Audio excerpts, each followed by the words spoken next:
It was my son's birthday. 28 glorious years of me funding his existence. And how did he celebrate?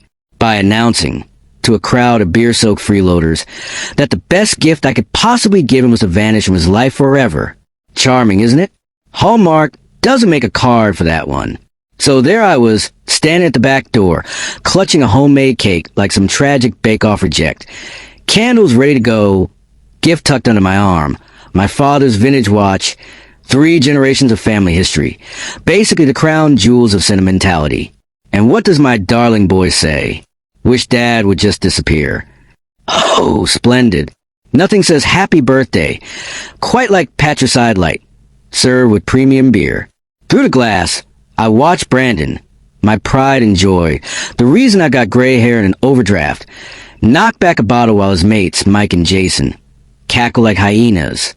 Samantha, bless her, didn't even look up from her phone, too busy scrolling through whatever dull nonsense was more interesting than human interaction, which, to be fair, is most things these days. Mike, ever philosopher, raise a toast to my alleged overbearing nature. Jason, the sage, decided my engineering background means I must plan my son's entire life on a spreadsheet. If only, lads. At least then, he might have a job. And there's Brandon agreeing, sneering, dismissing everything I've done. The mortgage, the food, the car he drives without asking. As though it's all some evil plot to ruin his fun. Because, of course, parenting is just one long conspiracy against your child's right to eternal adolescence. I almost dropped the cake, though frankly, part of me wished I had. Right on his smug trainers. Here you go, son. Chocolate spun to the side of resentment. Memories flooded in. Christmas mornings ignored. Graduation speeches mocked. Countless birthdays reducing me footing the bill for someone who clearly thinks I'm about as welcome as mold in the bathroom. And yet, somehow, I didn't storm out. No, I stood there, gripping that bloody cake like a contestant in the world's saddest talent show, trying to decide whether to cry, scream, or just shove my head straight into the buttercream. Instead, I backed away, slowly, like a burglar caught mid-heist, left the cake on the counter, abandoned the candles, ditched the gift. If my son wanted me gone so badly, perhaps, just perhaps, I'd give him the birthday wish of his dreams. Only not quite in the way he expected. Several guests glanced my way as I stepped forward. The sort of look you give a parent about to ruin fun with a turn the music down lecture. Sorry to disappoint folks, but tonight's special isn't noise complaints. No, tonight we're serving up a full-course family meltdown. Brandon. My voice sliced through their laughter. Can we talk privately? He turned with all the urgency of a man, deciding whether to snooze his alarm for the 9th time. Same expression I'd seen when I caught him using my credit card for emergency purchases. Translation, sneakers and Deliveroo. Dad, whatever you heard, it's true. Shrug, sip of beer. Not even the decency to pretend otherwise. You're interfering with my life, and everyone here knows it. Ah, lovely. Brutal honesty delivered with the confidence of someone who's never had to pay a council tax bill. How can you say that after everything I've done for you? I asked, foolishly expecting the concept of gratitude to exist. Nobody asked you to. That was your choice. Right. Feeding you, clothing you, keeping you alive. Apparently those were all elective hobbies of mine, like stamp collecting or yoga. Mike, his loyal sidekick, chimed in, Dude's got a point, Mr. Davis. Parents choose to have kids. Oh, excellent. Parenting advice from Mike, whose greatest life achievement so far is finishing a pint without spilling it on his trainers. I looked around at my kingdom, my backyard, my beer, my barbecue, and saw guests tuning in like this was Netflix Live. 28 years of sacrifice, and my son was playing a lead role in how to humiliate your father in front of strangers. Yes, Brandon said, his voice rising, audience feeding his ego. You want gratitude for stuff I never requested. That's your problem, not mine. Jason laughed. Boomer mentality, man. I sacrificed, so you owe me? Delightful. My parenting reduced to a meme. If only Freud were alive to witness this Greek tragedy. Beer bottles and all. So when you told your friends you wished I'd disappear forever, you meant it? I asked, Surprise flicker across his face. The tiniest crack. Then it was gone, replaced with that smug grin. Yeah, I meant it. You hover, you lecture, you make everything about your expectations. He waved his beer bottle, droplets flying like champagne at a football match. Maybe if you found your own life instead of controlling mine, we'd both be happier. The crowd had gathered now, a circle of voyeurs, drinks in hand, enjoying my humiliation like it was a halftime show. Samantha even looked up from her phone long enough to giggle. Brandon, you're terrible. She meant it as a compliment. Of course. Nothing sexier than a man who trashes his father in public. Right? So there I was, surrounded by people eating my food, drinking my beer, applauding my son's performance in Ungrateful Brat, the musical.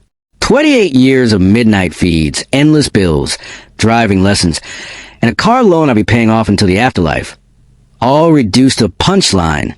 I turned away, but Brandon's laughter followed me like a bad ringtone. Something inside me shifted. The hurt congealed, hardened into something sharp, something colder. He wanted me gone? Fine. That could be arranged. But not quite in the way he imagined. I climbed the stairs, each creak a soundtrack to my downfall, and shut the bedroom door behind me. Silence at last, apart from the faint roar of the party.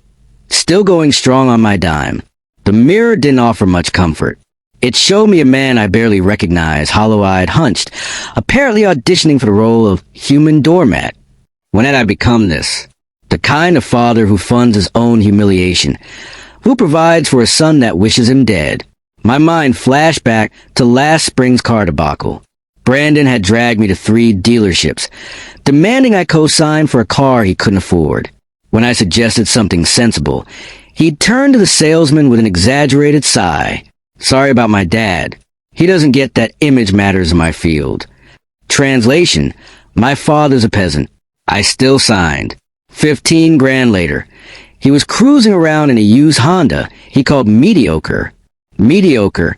Honestly, if the car had feelings, it would have filed a complaint with HR. And there it was, the perfect snapshot of my life. Paying for someone else to mock me in public while pretending I should be grateful for privilege. Another memory barged into my brain, uninvited, like all the worst guests at this endless pity party of mine. Christmas dinner. I'd actually invited Brandon's friends, thinking perhaps food and wine might achieve what love, money, and common sense hadn't. Foolish optimism, the gateway drug of parenthood. I'd spent days preparing that feast, desperate to prove to his mates that I wasn't the controlling ogre Brandon had painted me as. And what did Mike say, halfway through dessert? Actually, Mr. Davis, Brandon tells us you're pretty strict about everything. The smirk barely disguised. Yes, must be terrible. I thought, having a parent who occasionally tells you not to set fire to the house. Brandon raised his glass, grinning like some Poundland Caesar. You have no idea. Dad thinks he knows what's best for everyone. His little fan club roared, fueled by wine I paid for and roast potatoes I peeled. And I... Oh, pathetic me. Kept smiling, kept pouring, kept playing the gracious host while my dignity was carved up alongside the turkey. But tonight was different. Tonight, my darling boy had finally said the quiet part loud, and something inside me snapped neatly like a Lego brick. I wandered to the window, peered down at the garden. There he was, my prodigal son, beer in hand, holding court like the messiah of mediocrity. His disciples, Mike, Jason, Samantha, all hanging on every word of his stand-up routine, performed at my expense on my property, powered by my electricity. Lovely. How many years had I financed my own disrespect? Truly, the ROI on fatherhood is dreadful. The engineer in me finally clocked in for duty. 30 years of problem solving, and now my variables were crystal clear. Brandon wanted me gone. I wanted respect. My current method, endless patience, financial generosity, praying for gratitude like some daft saint, had failed spectacularly. Time for a new experiment. I glanced in the mirror, and for once, I didn't see a victim. I didn't see a doormat. I saw a man with options. A man with resources. A man funding an entire ecosystem of ungrateful parasites. Brandon, at 28, had the survival instinct of a goldfish. No job, no savings, no skills beyond finishing a beer someone else bought. His entire world floated on my wallet. What would happen if that wallet closed? The thought was icy, deliciously sharp. Everything, the house, the fridge, the Wi-Fi, the heating for his precious gaming nights, was mine. He wanted me gone? Oh! He was about to get all the space he could choke on. I descended the stairs with the solemn weight of a man walking to the gallows, except this time, I was a hangman. Out into the garden I strode, past the chatter and smoke, and straight to the sound system. There was a wireless microphone, gleaming like destiny. I grabbed it, twisted the volume. Silence crashed over the party like the world's most awkward encore. "The party is over," I announced, voice booming across the yard. "Please leave my property." The effect was glorious. Bottles froze mid-air, mouths hung open, conversations died mid-sentence. Even the drunk ones understood. Daddy had officially lost his patience. Brandon's face flickered.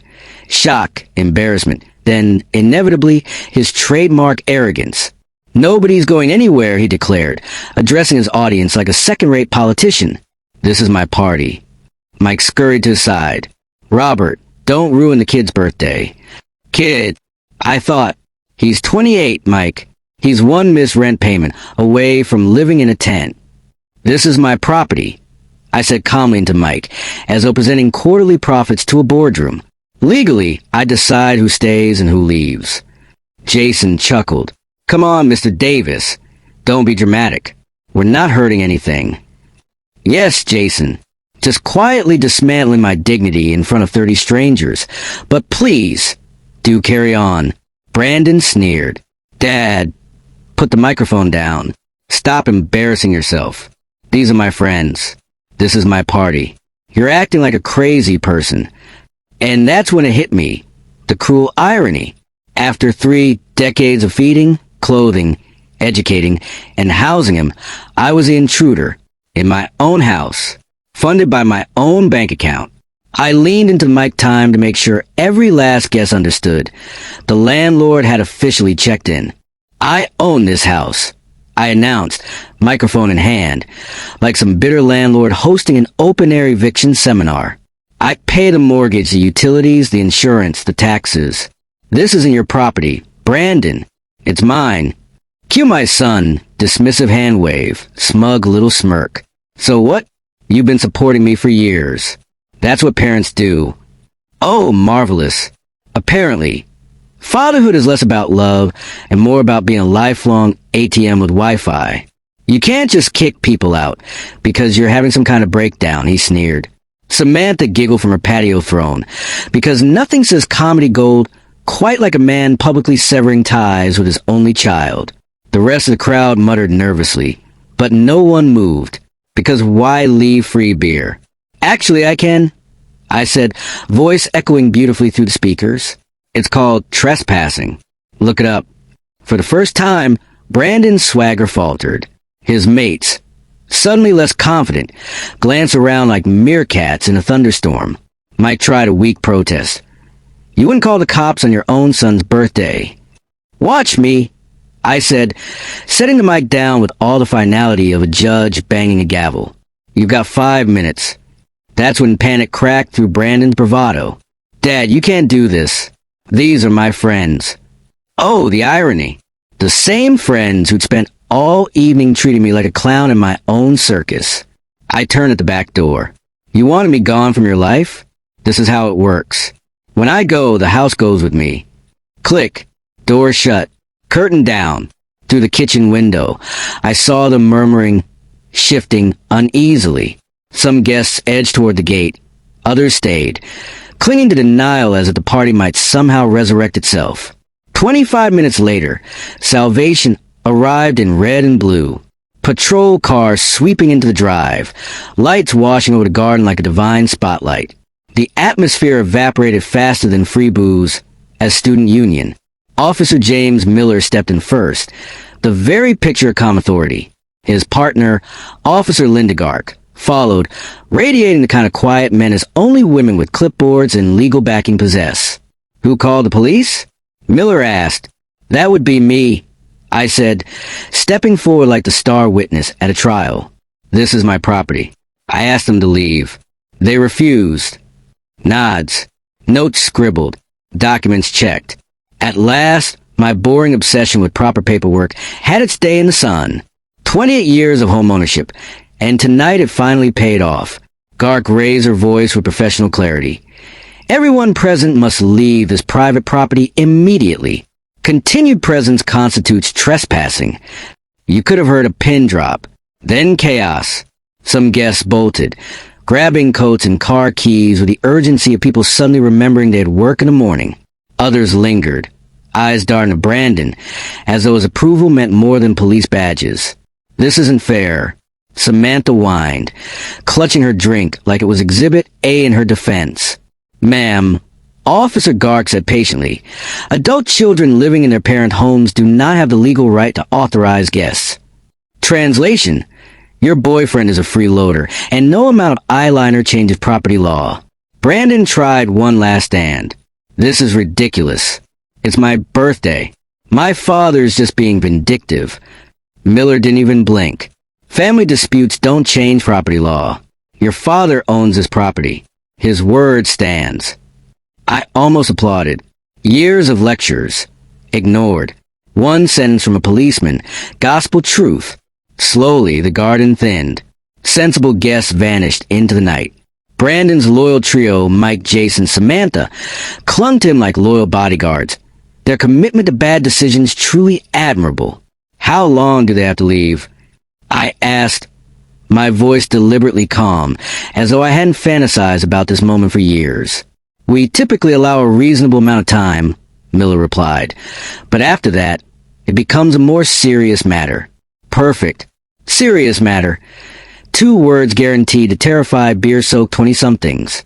Brandon's face finally cracked. That confidence, the endless supply of mockery and entitlement, drained just enough to show what lay beneath. Fear. Dad, you can't actually have us arrested for having a party, he said, but his voice wobbled. And oh, what a beautiful sound that was. I wasn't having anyone arrested. Not really. I was just exercising my legal rights as a property owner, which is a polite way of saying I'd finally snapped. What happened next?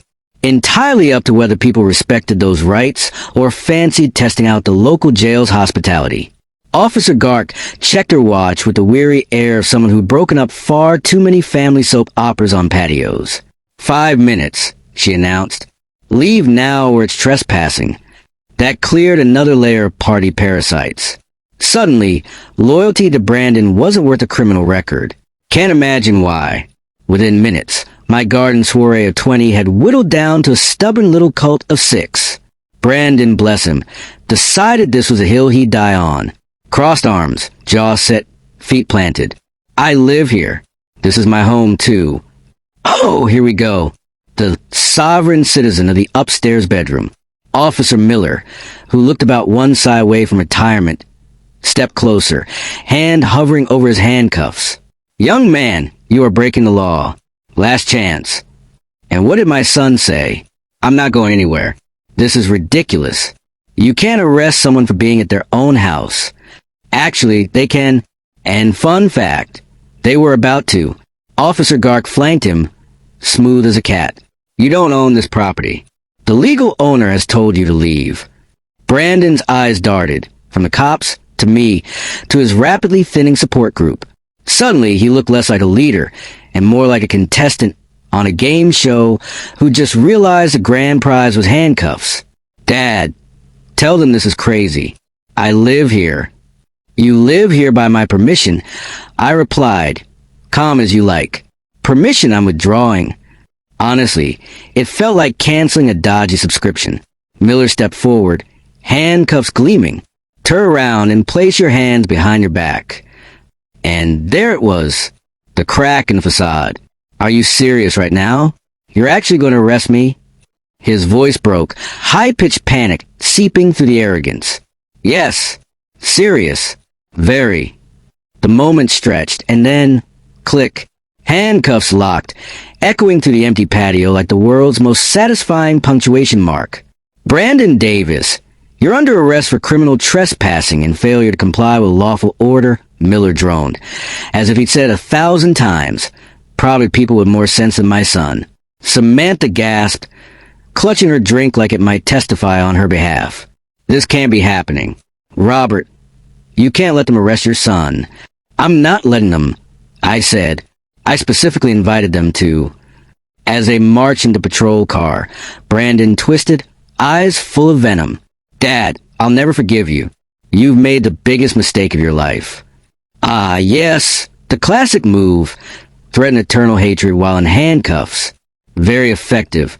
"Well, we'll see," I replied, not uncheerfully. Door closed, engine started. Off he went, chauffeured by the county's finest to his first ever taste of consequences. Mike, suddenly very mortal without his ringleader, piped up, "Officer, how long will he be held?" "That depends on charges and the judge," Gark answered. "Criminal trespass can carry up to 2 weeks in county jail." 2 weeks. 14 glorious, Brandon-free days.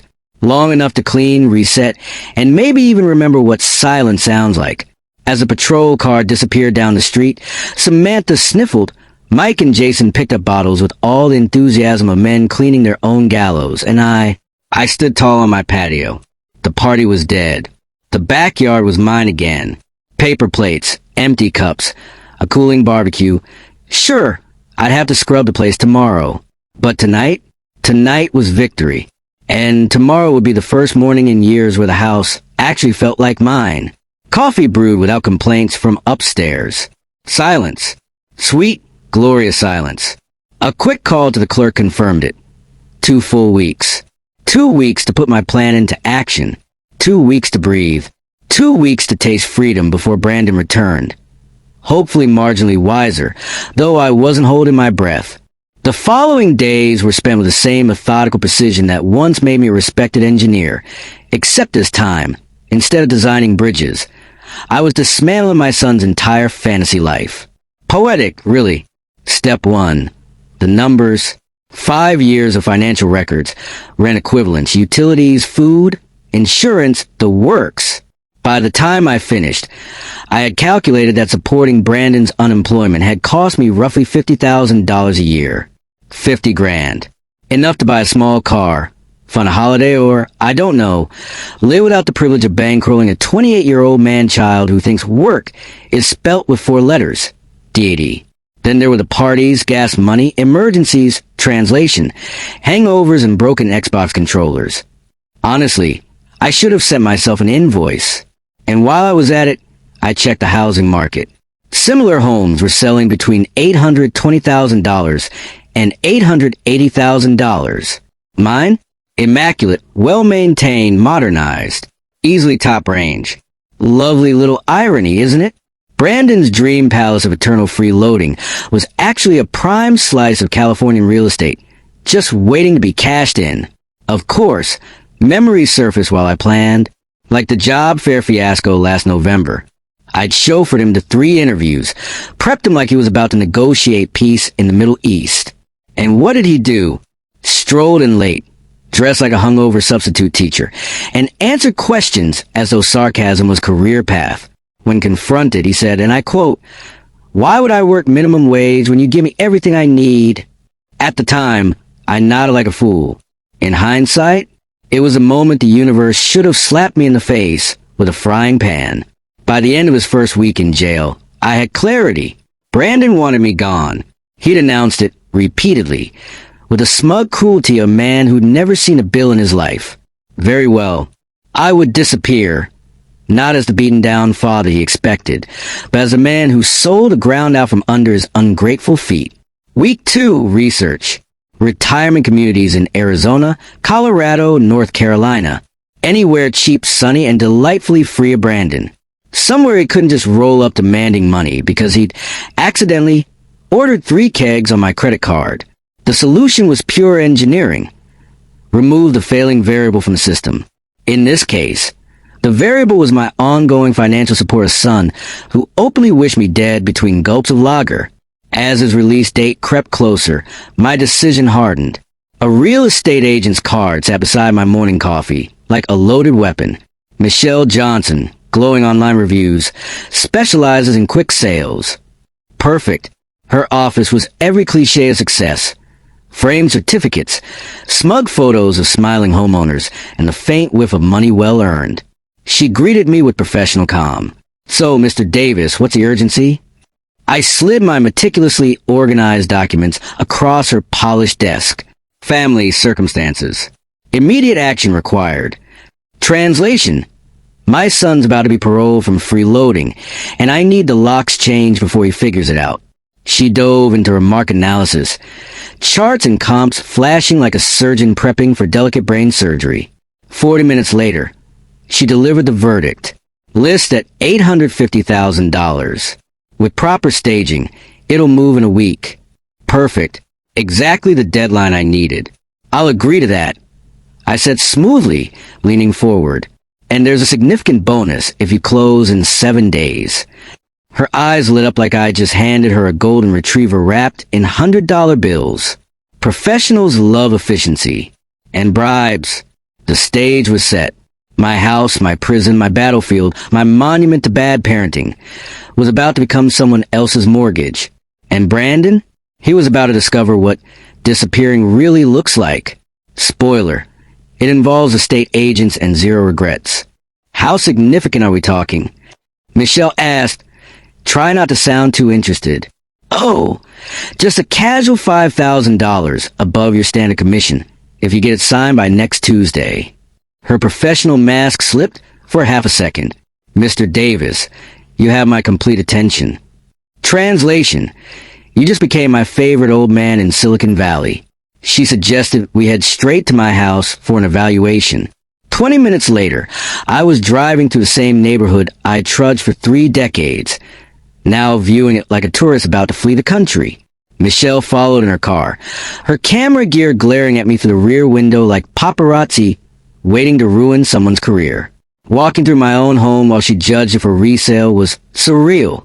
Every room whispered memories. Birthday parties, homework at the kitchen table, Brandon once throwing a tantrum because the Wi-Fi was too slow.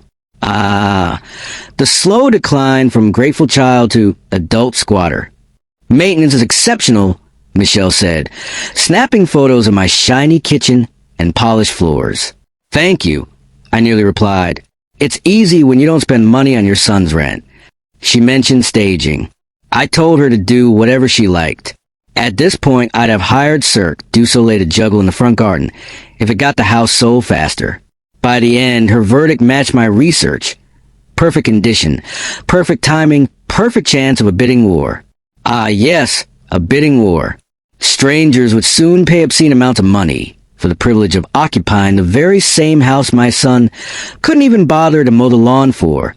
Back at her office, we signed contracts faster than you could say, good riddance. She laid out the schedule with military precision. Professional photos tomorrow, listing live Thursday, open house Saturday and Sunday. Brandon's release was exactly a week away. My timing? Impeccable. His welcome home party would consist of a for sale sign and locked doors. Are you relocating, Mr. Davis? This seems dramatic. Sometimes circumstances demand it, I said, deadpan. What I wanted to say was, yes, Michelle, I'm dramatically relocating from unpaid parent/landlord to free man. She nodded in that professional way that meant, not my circus, not my monkeys, but do sign here, please. As I left her office, contract in hand, I felt the rare joy of man turning years of quiet suffering into one glorious act of petty vengeance. The house that sheltered Brandon's entitlement for 28 years was about to become someone else's mortgage. Someone who would imagine this actually pay for it. There was one last step, timing Brandon's release. So the next morning I drove to Santa Clara County Jail. Half an hour through traffic. Plenty of time to rehearse, not laughing when I saw the place. The building loomed from the industrial landscape like a gray Lego set designed by Satan. Beautiful. Inside, I was processed like I was the inmate. ID check, metal detectors, registration forms. Bureaucracy so efficient, it almost made me nostalgic for corporate engineering. At the desk sat Sergeant Davis. No relation, though he did share the same aura of weary disappointment I perfected as a parent. Inmate name? Brandon Davis. Criminal trespassing. 2 weeks. Click-clack went the keyboard. My son, reduce the numbers on a screen, a cell assignment, and a release schedule. Honestly, the database treated him with more efficiency than I ever managed. Booked April 15th. Release April 29th, 9 a.m. Perfect. Like clockwork. The universe, for once, was on my side. Anything else I should know? I asked. Standard procedure. He'll be processed out here. Effects returned. Voucher for transport if requested. And then came the question. Delivered with absolute neutrality. Like he was asking about the weather. Would you like to visit with him while you're here? The words just hung there. Thick as smoke. Visit Brandon. Have one last heart-to-heart in a room with plastic chairs and bad fluorescent lighting. Did I want to? Oh, absolutely not. But that's a story for another scene. There it was. My big chance to see Brandon, to sit across from him in some grim visiting room, perhaps share a touching father-son moment about life, love, and consequences. Naturally, I said, no, that won't be necessary. For words, clean as a guillotine blade, and just as effective at ending whatever faint scrap of parental obligation still lingered. Sergeant Davis, no relation, though I'd have happily traded mine for him, didn't blink. Family drama wasn't in his job description. He just droned on about visiting hours, in case I fancied a late change of heart. As if I walked back out to the checkpoints, stripped of dignity, personal choice, and any lingering belief that Brandon might one day grow up. 10 days inside the system had reduced him to a number, a timetable, and, hopefully, a minor lesson in not treating your father like an ATM with a spare room attached. Driving home, I savored the symmetry. Release at 9 a.m., April 29th. By 9:05, Brandon would be enthusiastically reenacting his favorite childhood pastime, throwing a tantrum. Except this time, instead of screaming for ice cream, he'd be discovering that his house, his precious kingdom of entitlement, now belonged to complete strangers. Michelle, of course. Time recalled perfectly, as I was literally stepping into my front door for what would be the last time as its owner. Robert Davis, she trilled. Wonderful news. Full cash offer, no contingencies. Closing tomorrow morning at 9:30. Honestly, the universe was starting to feel like it was on my payroll. Brandon out at 9. House gone at 9:30. Precision worthy of a Swiss watch, or at the very least, a very bitter engineer with too much time on his hands. The Garcias arrived like a Hallmark advert come to life.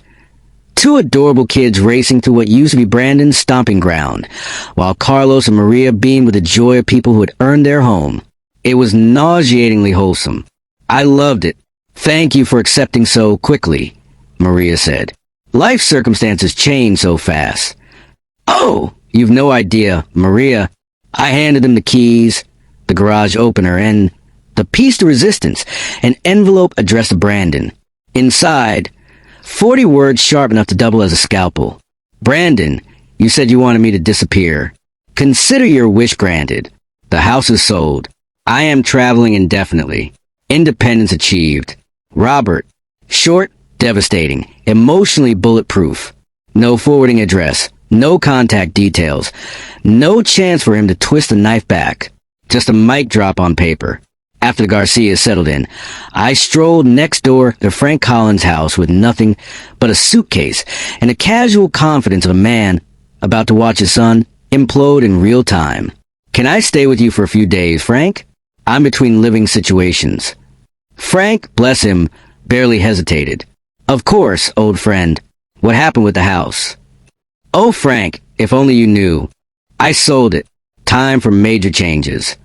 Frank gave me the kind of concerned look neighbors give when you casually mention you've burnt down your own life on a Tuesday. To his credit, he didn't pry. That's Frank for you. The perfect mix of supportive and nosy but knows better. What about Brandon, he asked, as if my son was a lost cat instead of a 28-year-old professional sponge. Brandon is an adult. He'll figure it out. My tone made it abundantly clear that adult was being used in the loosest possible sense, like adult child or adult tantrum. Frank, wise man, didn't press further. His guest room had everything I needed: a clean bed, fresh towels, and most importantly, a sniper's view of my old front door. That window was now my private theater box for tomorrow's grand performance. Brandon meets reality. I spent the night watching the Garcias unpack their lives into mine. Maria fluffing pillows, Carlos carrying boxes, their kids zooming around like caffeinated squirrels. Every moment was pure poetry. Tomorrow, Brandon would swagger up that same driveway with the confidence of a king returning from exile. Only this time, his castle had new owners and better curtains. By morning, I was practically vibrating with anticipation. 9:30. Showtime. From Frank's upstairs perch, I watched Brandon stroll down the street like he was auditioning for Lord of the Manor. Same old clothes from jail, a plastic bag of personal effects, and, shockingly, the exact same posture of entitlement he'd had before spending 2 weeks eating bologna sandwiches behind bars. Growth, zero. He marched up the drive, jingling keys that were now about as useful as Monopoly money. When the lock didn't turn, he froze, blinking at the door like it had personally betrayed him. The irony was exquisite. A man trying to open a door to a life he'd long since locked himself out of. Meanwhile, the Garcia kids were playing football in his front yard, shrieking with the kind of joy Brandon hadn't contributed to this house in decades. Carlos lifted a box, looked up, and caught the full blast of my son's indignation. "Excuse me," Brandon barked, channeling his inner lord of the peasants. "Who are you people? And what are you doing in my house?" Carlos blinked, politely confused. "Sorry, friend. This is our house. We bought it last week." The sound Brandon made could only be described as entitled whale song. "That's impossible. I live here. This is my family's home." Maria stepped in, efficient, calm, muddily. "Honestly, I could have hugged her. Are you Brandon Davis?" "Yes." Finally, someone sensible. "Please explain to these people why they're squatting in my home." Bless her heart, Maria didn't even laugh. She just handed him the envelope. My envelope. 40 words of cold steel wrapped in polite stationery. Watching him tear it open was like watching someone realize their parachute was actually a backpack full of bricks. "Brandon, you said you wanted me to disappear. Consider your wish granted. The house is sold. I'm traveling indefinitely. Enjoy your independence. Robert." And there it was. Confusion. Disbelief. Panic. The full tragicomedy mask rotation. If Shakespeare had written Entitled Son, the musical, this would have been the opening number. "This can't be real," he stammered, voice cracking under the weight of his own bad decisions. He can't just sell the house and disappear. That's not how families work. Carlos, bless his patience, actually apologized. "Sir, I'm sorry for your situation, but we've got the paperwork. The sale was final yesterday." I leaned on Frank's windowsill, savoring every frame of the disaster like it was a fine wine. 28 years of disrespect had finally distilled into this single, glorious truth. My son had no house, no plan, absolutely no idea what to do next. And me? I'd never felt lighter. Brandon's legs gave out like a dodgy IKEA chair, and he clung to the mailbox, which, for the record, no longer belonged to him. His pathetic plastic jail bag spilled across the pavement like the world's worst yard sale. One toothbrush, one crushed packet of crisps, and a future worth less than both. "Where am I supposed to live? How am I supposed to eat?" he whispered, not demanded. Oh, progress. At 28, he'd finally discovered the question most people figure out at, 18? Maria and Carlos exchanged looks. That polite, "oh dear, the neighbors are feral" kind of look. Clearly wishing they bought literally any other house. And there I was, hidden upstairs like some petty Shakespearean villain, basking in the perfect symmetry of revenge, while also annoyingly feeling a tiny speck of paternal guilt. Because yes, the justice was flawless, but watching your son crumble into a puddle of tears on the curb does stir something. Like pity, or heartburn. He read the note, then reread it, as if the words might magically rearrange into, "Just kidding, son. Here's a pony and a trust fund." Spoiler, they did not. Behind him, the Garcias bustled about, happy to have an actual home. Brandon, meanwhile, was discovering the exotic flavor of consequences. 40 words. 28 years of freeloading. Equation solved. Eventually, he folded the note, tucked it away like some tragic relic, and shuffled off down the street. Hours passed before I peeled myself away from Frank's window. The image of Brandon's tears, not manipulative crocodile nonsense, but actual, ugly, soul-cracking sobs, burned itself into my brain like an emotional screensaver I hadn't asked for. Well, congratulations, son. You finally produced a genuine emotion, and of course, it had to arrive precisely when it was utterly useless. Timing really is everything. Later, Frank found me staring into a cup of stone-cold coffee, looking like I had just been ghosted by life itself. Rough day watching the neighborhood drama? He asked. Something like that. I muttered, which, if translated, meant, yes, Frank, I detonated my family and am now squatting in your guest room like a middle-aged spy. He offered sympathy about Brandon losing his home. I corrected him silently. It was never Brandon's home. It was mine. He just mistook free rent for divine right. Sometimes consequences take years to arrive, I said, but they always do. Frank nodded, wise old sage of suburbia. Next morning, California sunshine, new beginnings, and the sweet smell of not my problem anymore. I packed my single suitcase, lightest load I'd carried in decades, and drove off with $850,000 in the bank, zero dependents, and a brand new career in not giving a damn. Frank waved from his porch. 30 years of neighborly respect condensed into one awkward salute. I waved back, genuinely grateful. He'd unknowingly hosted the final act of my little family tragedy, complete with box seats and commentary. The Pacific stretched ahead, shimmering like some cliché postcard promising reinvention. I'd spent 28 years bankrolling a son who begged me to vanish. Fine. Wish granted. Disappearing act complete. Tada. And yet, those tears. Damn him. In that final moment, I saw the son I'd wondered existed. The real one, hidden beneath all the arrogance and entitlement. Still my son, unfortunately. Still human. Still capable of breaking my heart, even as I walked away. But here's the thing. Decisions don't need to feel good to be right. Respect isn't reclaimed with speeches. It's rebuilt with boundaries. Mine was a sold house, a sealed envelope, and a full tank of petrol. So I drove west toward the ocean and the unknown, lighter than I'd ever been. Brandon was left with reality for company. I had horizons to chase. And for once, for the first time in 28 bloody years, no one was asking me for anything. And that's how I disappeared.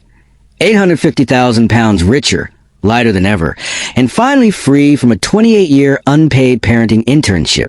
Brandon got what he wanted, a father who vanished. I got what I wanted, silence, sunshine, and a life that's actually mine.